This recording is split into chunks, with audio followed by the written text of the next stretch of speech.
ہائے guys, میں سید اعظم علی آپ کی خدمت میں خوبصورت چڑیل کا ایپیسوڈ نمبر 2 لے کر آیا ہوں۔ لاسٹ ٹائم آپ نے جو ایپیسوڈ 1 میں بات ختم ہوئی تھی ہماری، وہ یہ تھی کہ سفیر اس قاتل کی تلاش کر رہا تھا اور اکبر کا قتل ہو چکا تھا، اور وہاں پہ انسپیکٹر بھی تھا موجود، اور وہ دونوں قاتل کی تلاش کرتے کرتے اس ندی کے پاس پہنچے تھے۔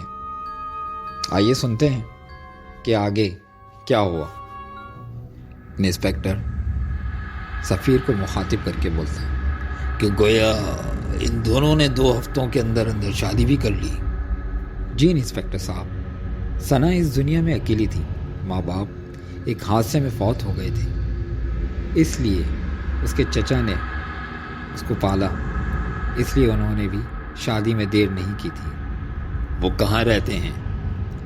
وہ بھی اسی شہر میں رہتے ہیں، وہ بھی شریف لوگ ہیں، شادی کے دن بھی ان کے گھر گیا تھا، بہت نیک دل اور اچھی فیملی ہے۔ اچانک سپاہی نے آواز دی، انسپیکٹر صاحب، یہاں پر ایک لڑکی کی لاش پڑی ہے۔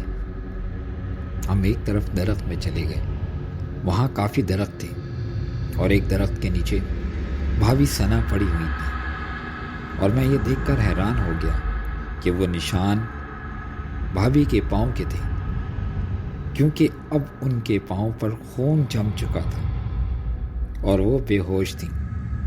انسپیکٹر صاحب نے گاڑی والے کو کال کی، وہ قبرستان کے پاس گاڑی لے آیا، اور ہم بھابھی کو اٹھا کر قبرستان سے باہر آ گئے۔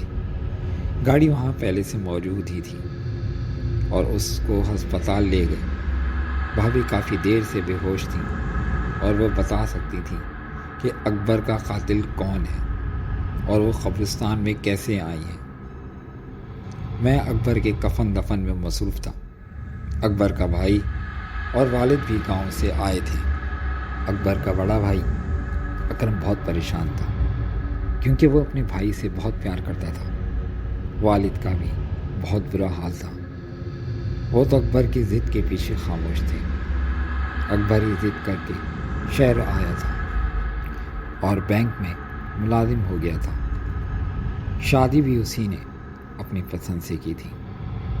ثنا بھابھی پر بھی شک کر رہے تھے، طرح طرح کی باتیں کر رہے ہیں۔ شادی کو تو کچھ دن ہی ہوئے تھے، اور ابھی تک اکبر کی چھٹی بھی ختم نہیں ہوئی تھی، تو ثنا بھابھی پر شک کس طرح کیا جا سکتا تھا؟ کیونکہ جب تک آپ نے کسی سے ملتے جلتے نہیں، آپ کو کیسے معلوم ہوگا کہ وہ کون ہے اور اس کی طبیعت کیسی ہے؟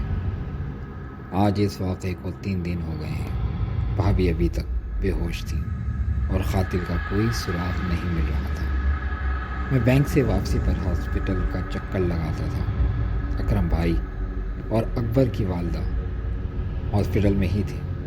ان کو پتہ تھا کہ بھابھی وہ ذریعہ ہے جس کے ذریعے ہم قاتل تک پہنچ سکتے ہیں۔ پولیس کے 2 آدمی بھی ہر وقت ڈیوٹی پر ہوتے تھے۔ ہمیشہ کی طرح میں فارغ ہو کر تھانے گیا تو میری ملاقات ایک انسپیکٹر سے ہوئی۔ اس انسپیکٹر کا نام خان تھا۔ خان میرا کلاس فیلو تھا اور ہماری بہت اچھی دوستی بھی تھی۔ میں نے سارا واقعہ خان کو بتایا۔ انسپیکٹر خان نے کسی گہری سوچ میں ڈوب گیا۔ کافی دیر کے بعد وہ بولا، اس قسم کے 2-3 کیس پہلے بھی ہوئے تھے۔ کیا مطلب؟ کیسے خان؟ کیسے کیس؟ اکیلا گھر آبادی سے دور رہتا تھا، یعنی کم آبادی والے علاقہ تھا، اور اس کے گھر میں صرف وہ پہلا اکیلا ہی رہتا تھا، اور پھر شادی بھی اچانک اور ایک انجان لڑکی سے کی۔ یہ بات تو ٹھیک ہے، لیکن ثنا بھابھی تو بہت اچھی ہیں، کافی خدمت کرتی تھیں اکبر کی۔ اچھا، تو وہ کہاں ہے؟ کیا زندہ ہے؟ ہاں، وہ زندہ ہے اور ہاسپٹل میں داخل ہوئی ہوئی ہے، مگر بے ہوش ہے۔ چلو سفیر، ہاسپٹل چلتے ہیں، وہاں پر ہی بات واضح ہوگی۔ جب ہم وہاں پہنچے تو اکرم بھائی وہاں پر موجود تھے۔ اکرم بھائی، بھابھی کو ہوش آیا؟ نہیں، وہ ابھی تک بے ہوش ہیں، ٹیسٹ ہو رہا ہے، وہ اندر تھیٹر روم میں ہیں۔ ہم باہر انتظار کرنے لگے۔ کچھ دیر میں ڈاکٹر صاحب آئے تو خان نے پوچھا، ڈاکٹر صاحب اب مریضہ کیسی ہے اور ہوش کب تک آ جائے گا؟ وہ خطرے سے باہر ہے، ہوش بھی جلد ہی آ جائے گا۔ کیا ہم دیکھ سکتے ہیں اس کو؟ ہاں ہاں، کیوں نہیں۔ اس کو کمرے میں شفٹ کر دیا گیا۔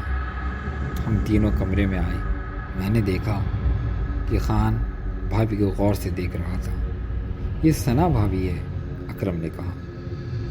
اس کو جانتے ہو؟ آؤ میرے ساتھ باہر آؤ۔ ہم دونوں باہر آئے اور ایک طرف ہو کر کھڑے ہو گئے تو خان نے بتایا، سفیر، یہ ثنا لڑکی ہے نا جو ہمیں مل نہیں رہی تھی؟ کیونکہ ہر قتل ہونے والے لوہا کے ساتھ ہمیں اس کی ہی تصویر ملی ہے، لیکن یہ ہمیں مل نہیں رہی تھی۔ یہ کیا کہہ رہے ہو؟ کیا ثنا بھابھی کی قاتل ہے؟ اکبر کی؟ یہ میں نہیں کہہ سکتا، لیکن شک اس پر ہی جا رہا ہے۔ میں تم ثبوت دے سکتا ہوں۔ ہر مقتل کی شادی سے پہلے دن جو تصویر لی جاتی ہے وہ کم سے کم شادی کے بعد ہفتے بعد ملتی ہے، اور جیب تک یہ لڑکی اپنا کام کر کے غائب نہیں ہو جاتی تھی۔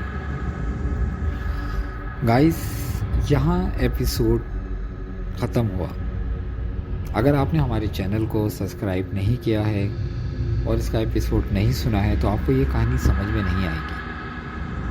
آپ ہمارے چینل کو سبسکرائب کریں، لائک کریں اور اس کا ایپیسوڈ 1 ضرور سنیں تاکہ آپ کو اس کہانی کا پورا سمجھ میں آ